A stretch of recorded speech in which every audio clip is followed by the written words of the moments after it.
what's up guys?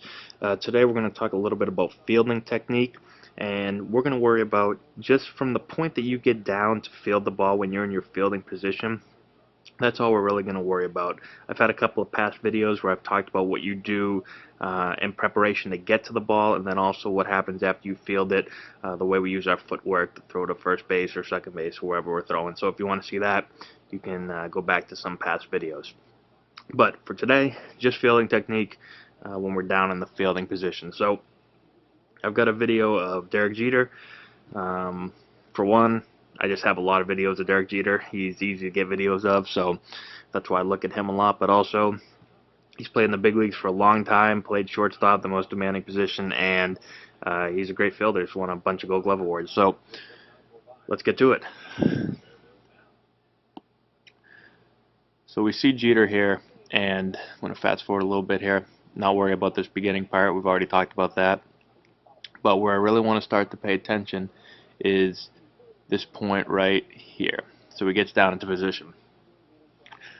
Now, if it's a ball hit straight at him, what I would start with talking about is when we field the ball, we're going to go right, left, pick up the ball. So that's your rhythm. As we start to charge the ball, if it's hit straight at us, we start to break it down. We're going to go right, left, field the ball for a right-handed player. And since we're talking about the left side of the infield here, that's going to be all right-handed players. So right foot, left foot, pick up the ball. From there, a couple of points we want to talk about. Let me put a little bit further here in the video.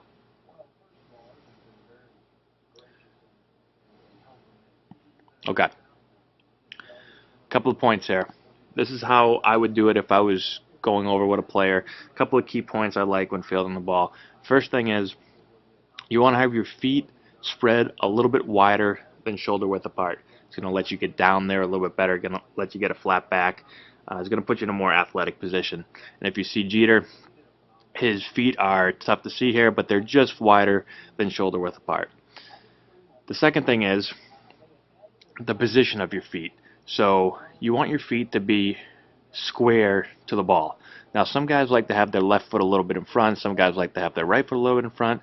That's not that big of a deal. The big thing you want to watch out for is if they're too staggered. So you wouldn't want to have your left foot way out here, and you wouldn't want to have your right foot way out here, because that changes, that turns our body, and we're not square on the ball. We want to be pretty square on the ball, especially when we're talking about the left side of the infield, because we have to get our bodies going to first base. We have a longer throw, so it's important that we do things a little bit more technically right. So you want to keep them as square as possible, and you can go a little bit, maybe an inch or two with either foot if that's comfortable for you, but stay away from going too much staggered. And you can see here watching Jeter that he is almost perfectly square to the baseball. The next thing to talk about is to sink the hips and get the butt down. And if we watch Jeter, we see here he has his butt down, sink his hips, good knee bend. You don't want to have your butt high to where you're just bending at the waist, and now we don't have our knees bent. We're not in a good athletic position to make a move in case the ball happens to go someplace we don't expect it to go. We need to be in a good athletic position with our butt down, our hips sunk down. Another thing that does is it gets our head and our eyes closer to the ball. The closer we can get our eyes to the ball, well, the easier it's going to be able to field. It's also going to be easier to see if the ball happens to take a bad hop. Our eyes are closer, we'll field better. It's the same thing if you think about your bunting. It's a lot easier to bunt when you get your eyes in the action, get down there behind the bat and see the ball. It's easier to bunt. If you were to stand straight up and put your bat to bunt the ball and your eyes weren't very close, well, you wouldn't have as high of a success rate at squaring the ball up when you're bunting. Same exact thing when you're fielding. You want your eyes down in the action. It's going to make it easier to field. Okay, so after that, the next thing is to have a flat back. Same thing. The butt down and the hips being sunk down and the flat back, that all goes together. You have a flat back, it lets your hands get in a good position, but it also gets your head down and close to the ball and your glove out in front. And that's the next thing we're going to talk about, is having the hands out in front of the body, but having them soft. So there's a difference between having your hands out in front and letting that arm or get your hand so far out in front that you're completely extended with a really hard elbow. If you put your hand in front of you right now, get down into a fielding position, if you extend it too far, you get tight. You feel that tightness in your elbow, your arm gets tight. Now your hand's going to be tight. You're not going to have as smooth hands. You're not going to have quick hands in case of a bad hop. You're going to be stiff. So you want your hands out in front of your body so that you can see the ball and you can see it into your glove in case it makes a bad hop.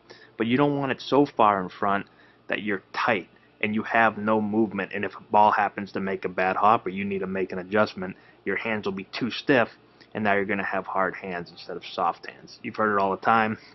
You want to have soft hands when you're fielding the ball.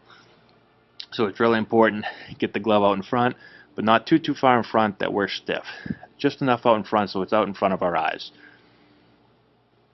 The next thing is to have a good glove angle. So you want the glove open and a good angle to the ball.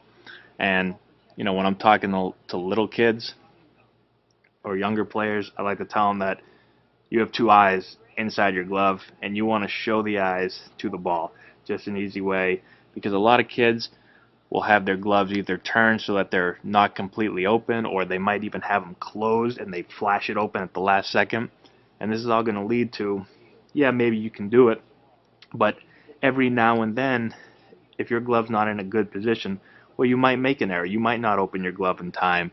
It might not be facing the ball, so if it takes a little tricky hop, you might not be able to get to it, and there's an error that could have been prevented if you just showed the glove to the ball, make sure it's open in a good position. The next thing is what our bare hand is doing. So our non-glove hand. You want it somewhere above the glove, and you want your fingers up, not your fingers down, for a couple of reasons. One, if the ball happens to hop up and your fingers are up and open, well, you might be able to deflect the ball back down into your glove, and that happens every now and then. If your hand's not up, well, you're not going to have a good chance of knocking the ball into your glove, but also, and you've probably experienced this, ball comes up, hits you in a finger and a fingertip. You could break your finger, break a nail. I know it sounds kind of girly, but those hurt, and they sometimes put you out of action. So have your fingers up and your bare hand above the glove for not only knocking the ball down, but also it puts us in a good position to transfer. So when we field the ball, a lot of people focus on fielding the ball, but just as important is transferring the ball from the glove to the bare hand. And if you get your hand in a good position, well, it's going to improve your transfer. And there are some plays where it's going to be a bang bang play. We get it out nice and easy, make a throw, and we get them bang bang. There's other times where if your transfer hand isn't in a good position, you might double clutch at the ball, you might not grab it. It might take you a long time to get the ball out of your glove. Now the base runner's getting down the line, and we might not get him on that bang bang play. Next thing is where we're fielding the ball.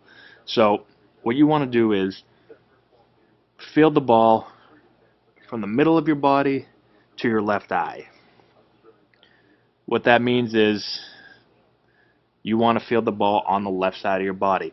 Not so far to the left that we're reaching way out here, but slightly left of center. That's why a lot of coaches will say left eye.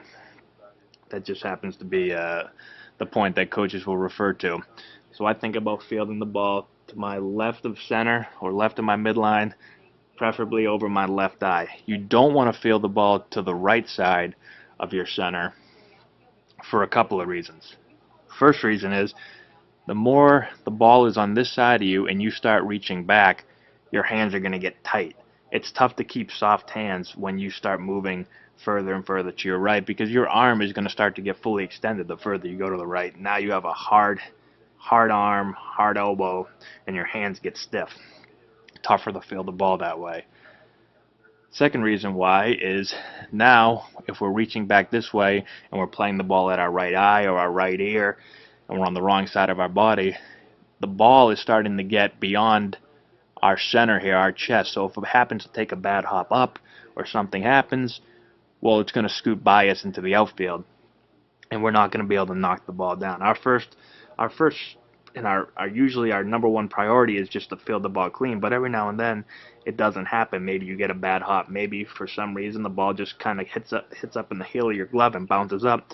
Well, if the ball hits us in the chest, we still have a chance to pick it up, especially against a slower runner, and make a play. If we're fielding it too far over here and it comes up, well, it's not going to hit our chest. It might hit our shoulder and bounce off. It might completely miss us. And now that second chance or that rebound play that we could have possibly had a guy out, we're not going to have him out anymore. He's going to be safe. We're going to get the error. The last thing to remember is that when we're fielding, we want to field from the ground up. We want to get into position with our bodies. A lot of people worry about fielding. They talk about the hands all the time. The hands do everything. Well, it's true. You got to have good hands, good soft hands to field. But your body is what's going to help put your hands in the best possible position to field the ball. So we need to make sure that we get our bodies down low in the right position, and we got to get there early. You want to be there early. One of the problems, especially a lot of younger guys, is they get their gloves down and open late, and now they're rushing. They're not able to get down there early, see the ball into their glove, and they're going to be more successful that way. So remember, from the ground up, get there early so you don't have to rush. If you put your body in a good position, everything's going to happen for you naturally. So I hope this helps. Try this out. It'll make you a better fielder, and give it a shot. Let me know what you think. Thanks, guys.